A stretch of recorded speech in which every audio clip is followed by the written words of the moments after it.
J'analyse et je note ton personnage préféré de l'équipage des Mugiwara. Épisode 2, Zoro.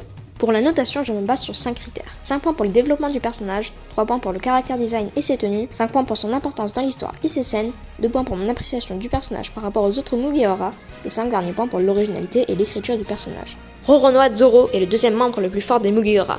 Pour son développement, je pense personnellement qu'il s'est développé en silence dans l'ombre des autres Mugiwara. Par exemple, au début, il est solitaire et se passe seulement pour lui et pour son rêve.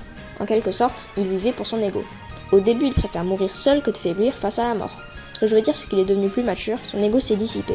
Depuis Sabaody, il a gagné en sérénité, il est plus confiant. Zoro, lui, qui avant faisait cavaler seul en étant chasseur de primes, a maintenant un équipage et peut faire confiance à des personnes extérieures comme à Dressrosa. C'est pour ça que je lui mets 3,5 sur 5. Pour le design et ses tenues, un facile 2,5 sur 3. Elles sont presque toutes bangers et vont très bien à son style. Pour son importance dans l'histoire et ses scènes, déjà, pour son importance dans l'histoire, ce n'est pas grand chose pour l'instant. Il n'a pas déclenché d'événements majeurs, il est juste là pour être badass et fort. En tout cas, dans le monde de One Piece, le seul vrai exploit, c'est d'avoir battu King.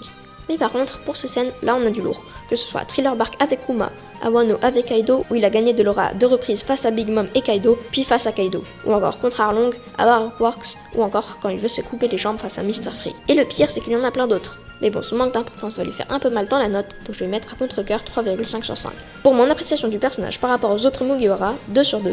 Un peu évident de ma part, mais c'est comme ça.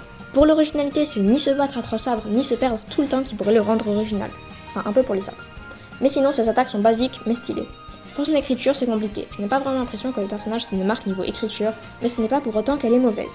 Genre, ses pouvoirs sont plutôt logiques. À part bien sûr que l'auteur n'explique pas comment il fait pour envoyer des attaques à distance. Surtout que ce n'est, à mon avis, pas possible ou très bancal qu'il ait utilisé du haki, vu qu'il attaquait déjà comme ça avant d'apprendre le haki. Peut-être qu'il l'utilisait inconsciemment, et même ça n'exclut pas le fait que l'auteur ne l'ait pas confirmé. En tout cas dans l'anime. Après, c'est la même chose pour Ashura, c'est peut-être du haki, on sait pas. Et puis le plus relou, le Rinnegan qui fait qu'il se perd tout le temps. Bref, je n'ai pas pu trancher, 2 sur 5, voire 2,5 sur 5, à vous de choisir. Donc si on prend mon premier jugement qui est de 2 sur 5, ça fait 13,5 sur 20 pour Zoro, à qui le tour ?